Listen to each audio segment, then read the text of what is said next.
fossil seeds of about 17 other plants. And recently UC Berkeley's come up and they've taken more samples of the volcanic ash. They brought them down and there's this complicated way of testing them, but they've identified the pollen of even more vegetation that was alive at the time of the blast. So only a small portion of the forest got preserved. A lot of the big trees, the redwood trees, got preserved, and even the pine tree. But a lot of the smaller vegetation, like, well, there's other pine trees, fir, huckleberry, fig, all these others. The pollen survived, but they didn't survive the petrification. So Hamadou, can you tell us a little bit about the giant? Yeah, this is the giant. It's 60 foot long, 6 foot wide. It's a redwood. Have you guys seen redwoods before?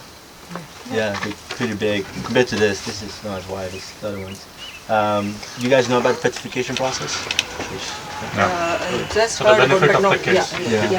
So 3.4 million years ago, this area was by the coast.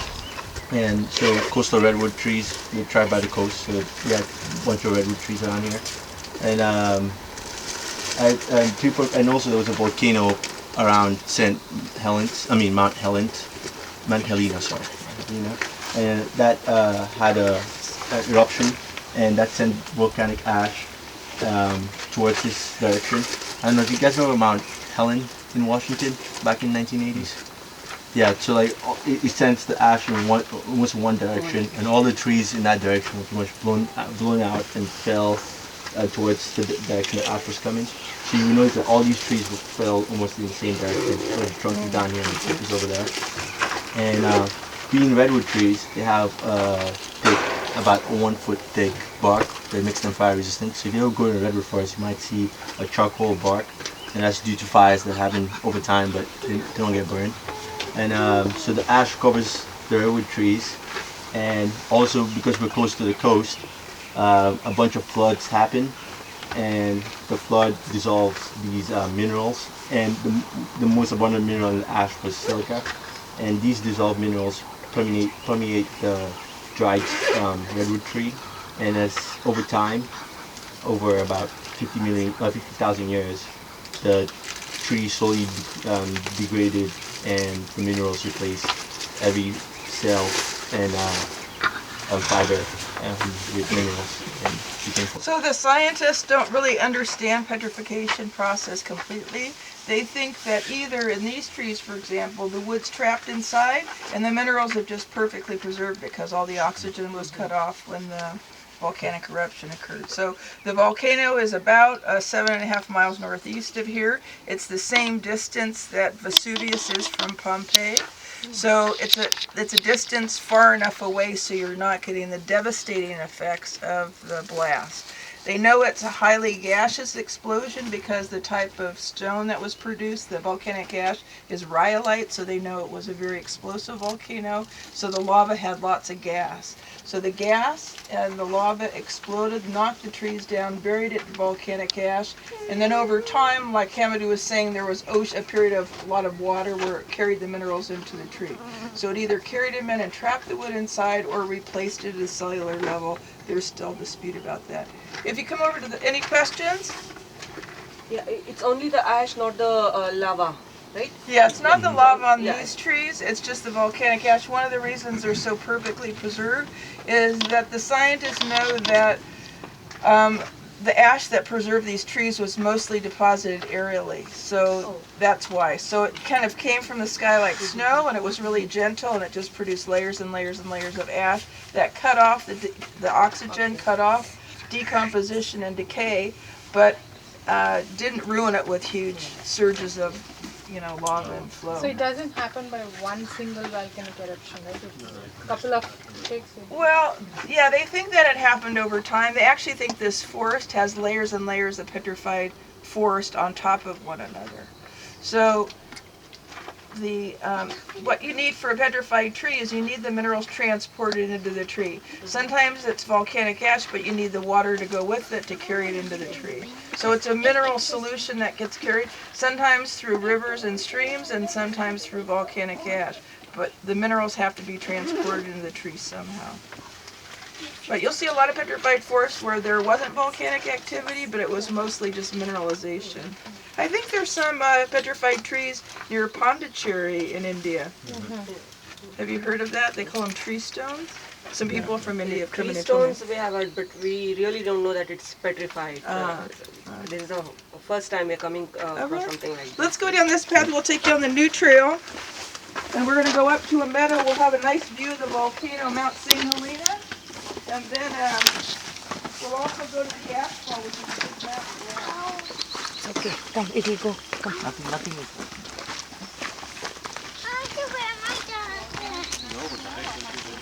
Yeah, they found volcanic. They've dated our volcano at 3.4 million years ago. But if you go to the top of the volcano, it's more recent, 4.2 million years. I'm sorry. 2 million years ago, the latest explosion. So they had explosions after ours.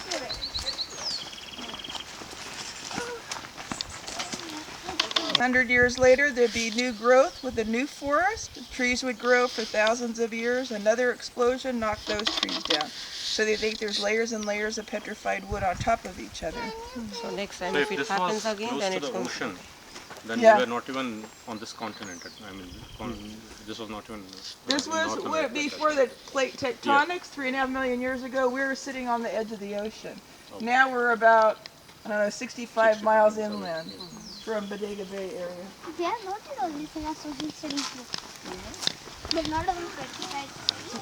They are noted about some 99.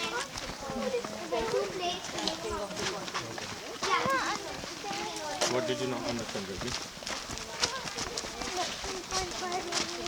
Come here, I'll tell you. I thought we are going this way.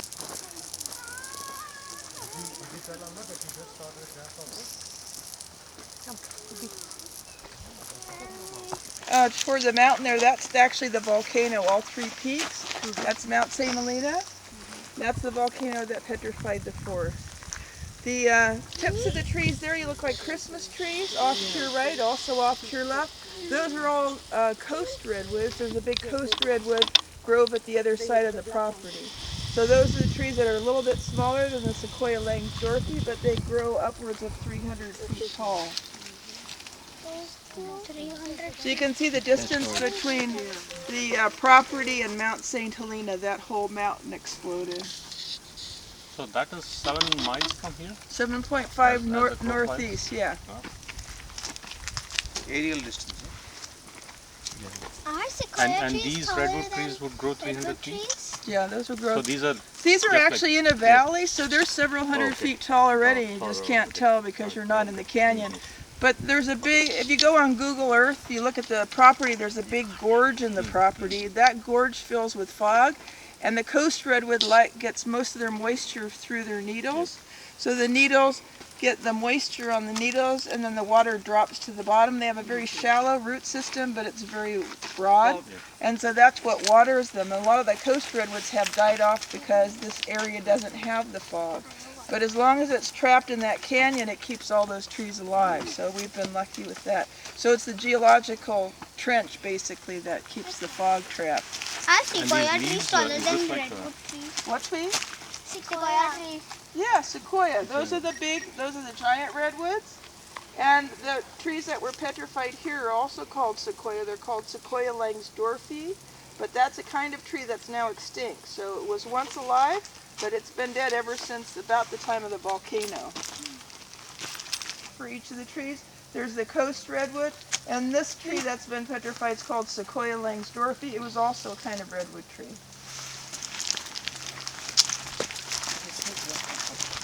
Are these infested by the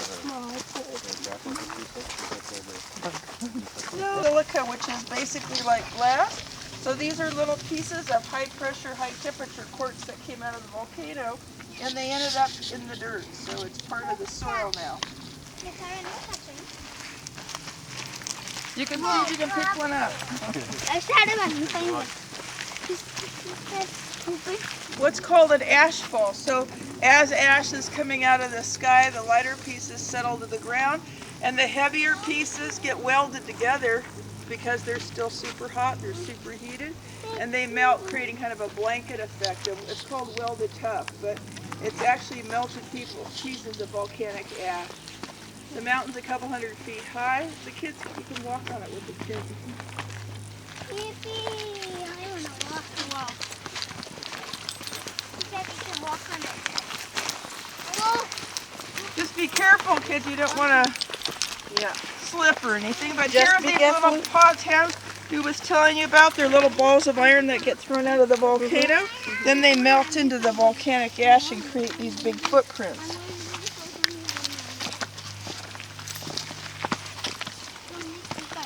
Hey, got some orange thing on the rock.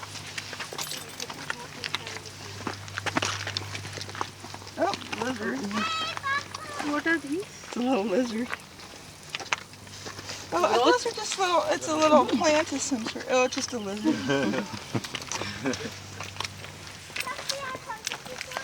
Shakti, there is a lizard here. I want to see. The lizard won't do anything. No.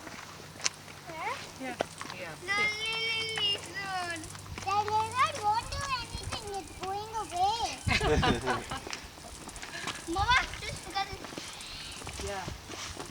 I collected different kind of rocks to magnify. Is there any medicinal property or anything about the volcano? Oh, the volcanic ash down in Calistoga, you know, they use it in the mud bath. So if you grind it up and you use it in the mud bath, it's kind of a mud that takes a lot of impurities out of your But this skin. should be full of sulfur, right? Is that Yeah, Yeah, a lot of yeah, sulfur. sulfur. Do you remember Again, that magnifying documentary which we have seen in Discovery Channel about the volcanic eruption, about the sulfuric acid gas emerged from the... Yeah, it's been private for 100 years, and the last family, a woman bought it in 1914, and she expanded the park to preserve it, and so it's now 580 acres. So they turned away the development. How did they understand that this I'm gonna magnify it more. whole process of, like, when you see it for the first time, they would have just passed it for a rock, right? How will Yeah, well, Hamadou will tell you a little bit when we get back to the main trail about when the property was first discovered. But when they discovered it, he didn't know what it was. It looked like wood, but it felt like stone. And the road out in front was the old stagecoach road. So he talked to the people that ran the stagecoach and asked them if they would just drop people by and let them take a stroll and see. So that was in June of 1870.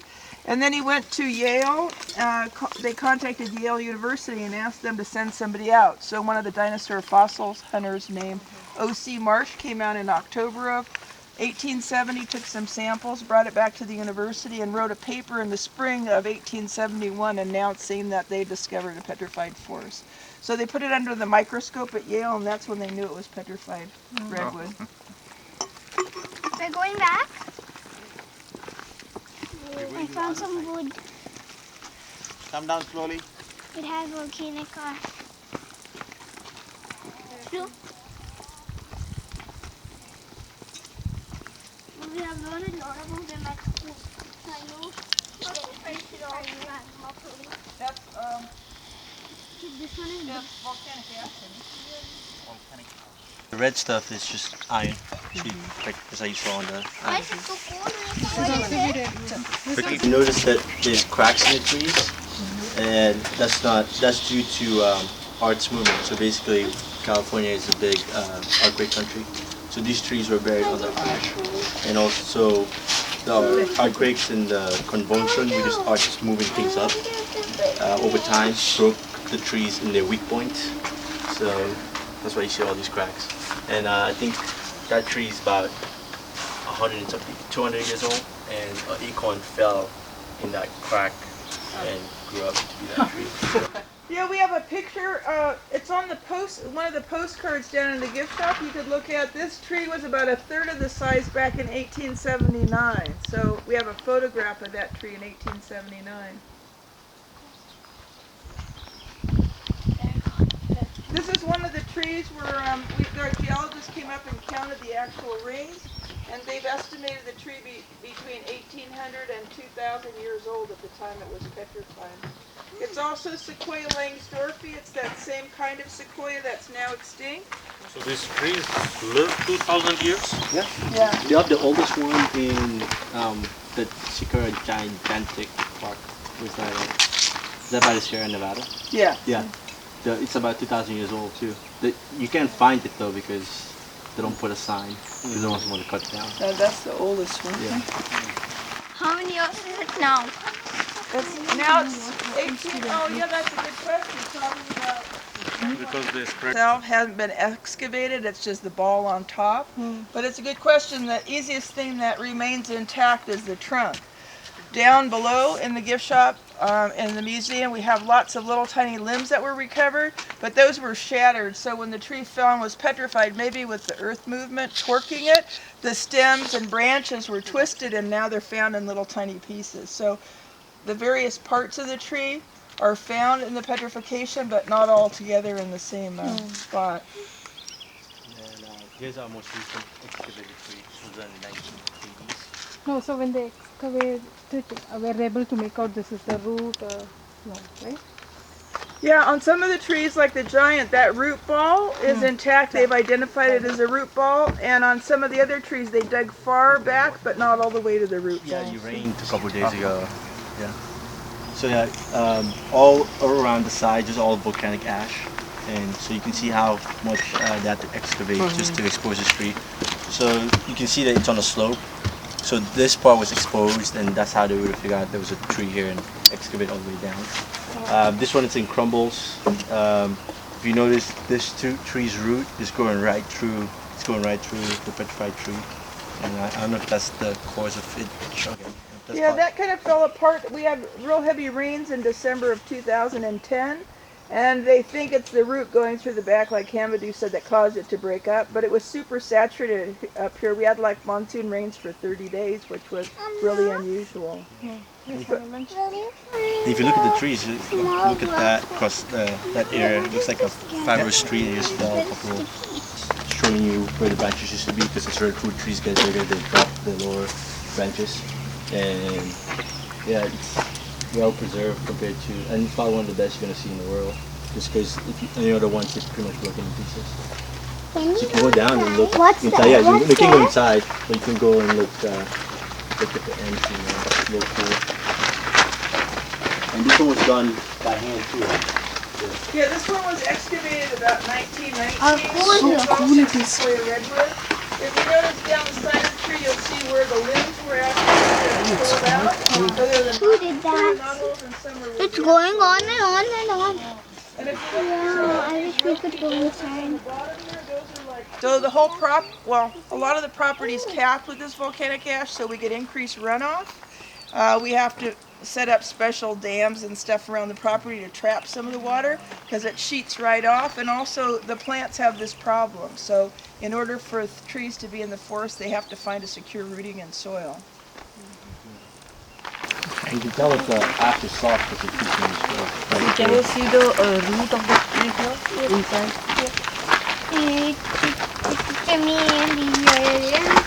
It's a little Up in- there.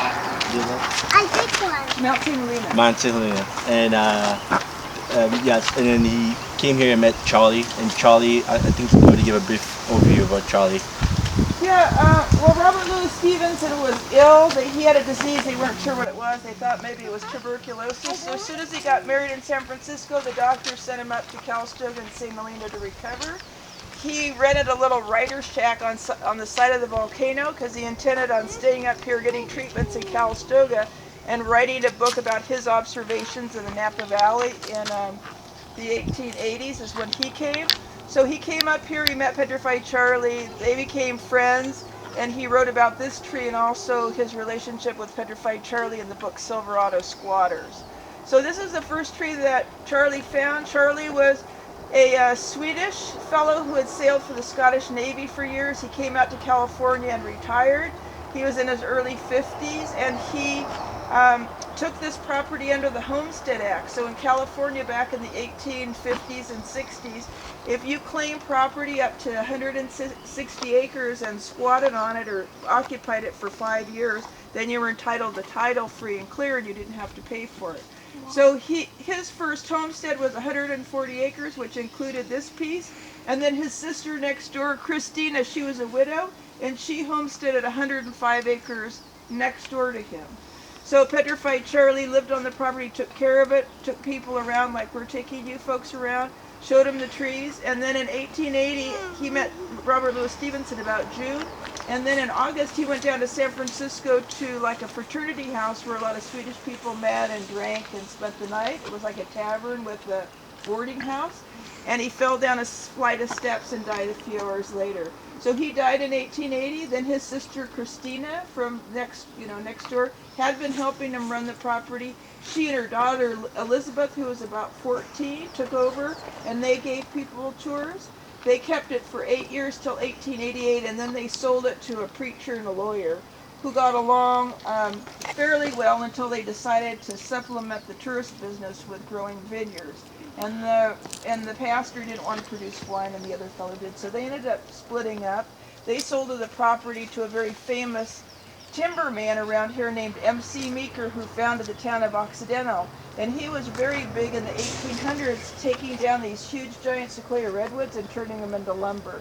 And he made millions of dollars with that. And on this property, it looks like he took 2 or 3 of the giant sequoia redwoods and took them out to Occidental to be cut into lumber. So he owned it. And then in 1914, Ollie Bouquet she was married, but her husband was unreliable, and she had to send a support, so she used some of her inheritance as a down payment, bought this property. And from 1914 through 1950, she spent all those years buying up property around to enlarge the park and also protect it from development. When she died in 1950, it went to her sister, who ran it till 1969, and now it's in the same family. Ollie's great nieces run the property, and her great nieces work here. So it's still all in the family, and that's why we're celebrating this 100th anniversary on Saturday. Oh, 100 years. He had a goat. His goat was named Whiskers. And there's Robert Louis Stevenson, and they're standing next to this tree up here, the Robert Louis Stevenson tree. And this brass plaque was erected so that in honor of their relationship and their friendship.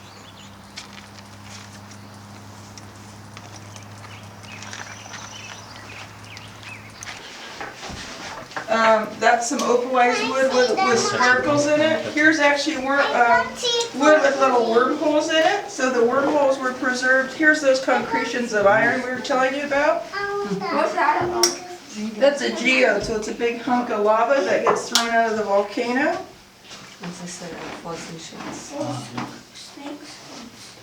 Yeah, that's more fossils.